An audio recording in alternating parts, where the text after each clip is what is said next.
In this video, I'd like to add on to the concepts of my last video. So I'd like to talk about hypothesis testing and decision making. Actually, decision making is the problem we use to illustrate these statistical concepts in hypothesis testing. So this is part 2.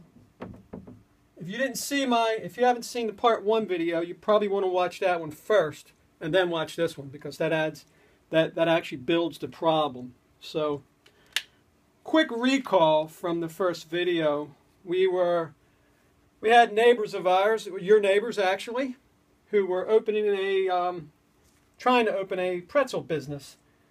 And they had a null hypothesis. This is all recall.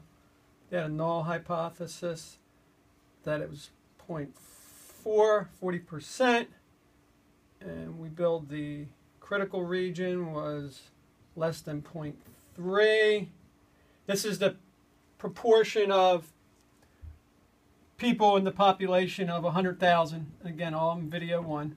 100,000 that wanted to buy the pretzel. So that was our critical region. We did a sample of 40. And that, by the way, that is a type 1 error.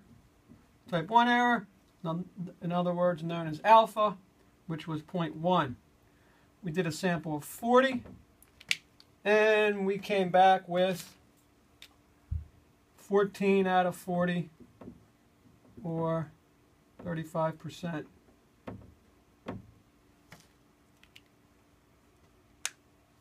That said they would buy the pretzel. So we decided to accept. And the null hypothesis was the population was less than 0.4. This is greater or equal to 0.4.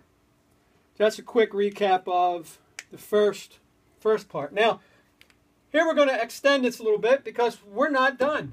Just because we accepted this, or basically what we did was we did not reject. That's the only firm decision when you make a firm rejection. And again, probably in my third video, I will talk about how you got to be careful with that too.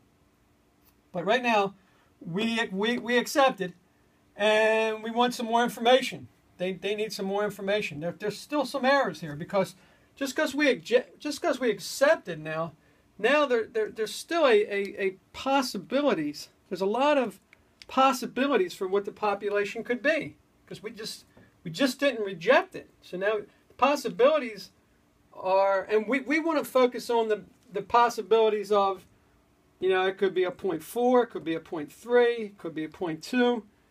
Lots of possibilities. So here's our null hypothesis. Again, let's keep this, you know what, let's just keep this picture here.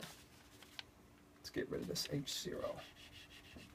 We're going to draw over top of this. This is our null hypothesis.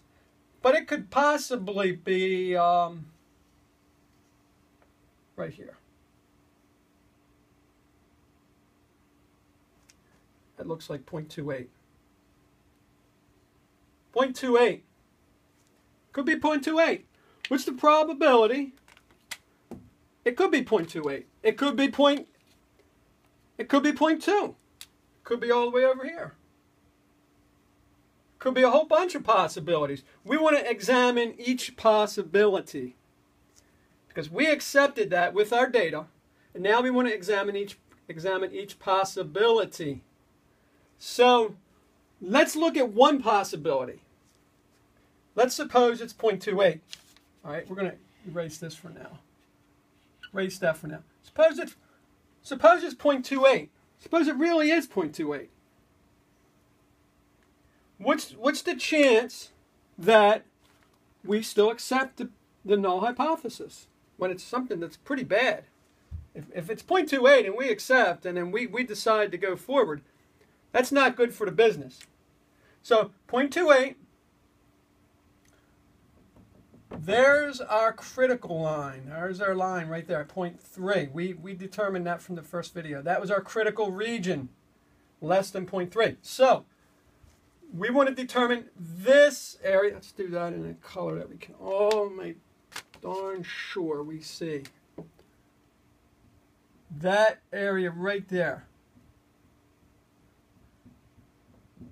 What that is the probability of accepting the null given that it's actually 0.28. It's not good. What's that probability? And we'll work that up real quick. But let's talk about it. This is an area where it can be a little confusing for a lot of people, but when you think it through, it's pretty intuitive. This is what I'm calling conditional cases. Conditional cases. And we're going to get errors, and we're going to get likelihoods, or whatever you want to call them. We're going to get probabilities of accepting our null hypothesis, given it's really bad. That's actually called a type 2 error. Type 2 error, or in other words, they call that beta. That's a type 2 error. So, what is our type 2 error for this particular case? Let's work it out. Let's work it out. It becomes 0.3 right here. We're given that it's this 0.28 minus 0.28 all over 0.28 times 1 minus 0.28 over 40. Square root of that is equal to. Now, get out our calculators. Let's get the calculators out. See what we get. I get 0.282. Get 0.282.